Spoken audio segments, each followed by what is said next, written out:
नमस्ते सम्पूर्ण दिदीबहिनी दाजुभाइ सम्पूर्ण नेपालीलाई।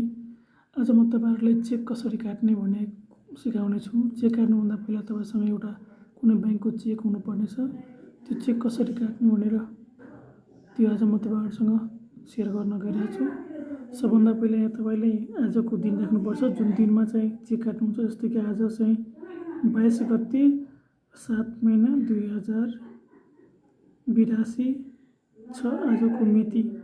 र यो सिडी भन्ने ठाउँमा चाहिँ तपाईँले कसको नाममा चेक काट्दै हुनुहुन्छ त्यो कुरा चाहिँ थाहा हुनुपर्छ।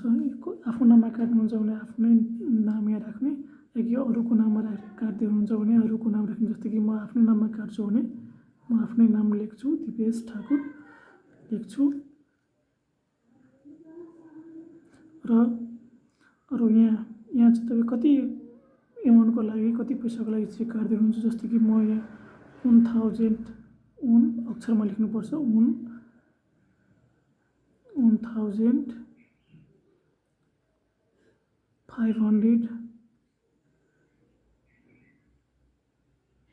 ओन्ली लास्टमा नेपालीमा लेख्नुहुन्छ भने 1500 मात्र लेख्नुपर्छ। र यहाँ नेपालीमै नाम हुनुपर्छ र नेपालीमा यहाँ अक्षरमा कति पैसाको लागि तपाईँ चेक काट्दै हुनुहुन्छ त्यो पनि लेख्नुपर्छ। र यहाँ भनेपछि तपाईँले अङ्कमा लेख्नुपर्छ। जस्तै 1500 लेख्नुपर्ने हुन्छ।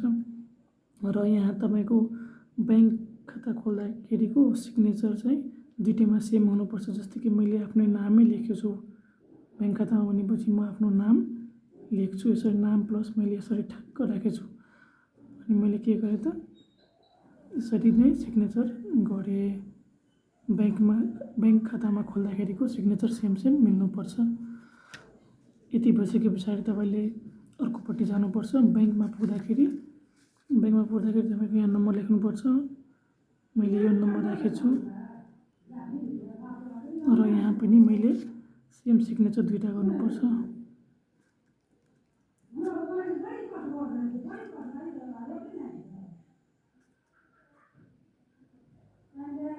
र एउटा कुरा, यो धर्सोभन्दा तल चाहिँ हुनु हुँदैन सिग्नेचर, नत्र यो चेक चाहिँ भज्ने छैन।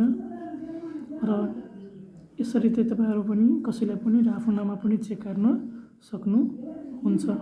अरू केही थप जानकारी चाहियो भने मलाई कमेन्ट गर्न सक्नुहुन्छ।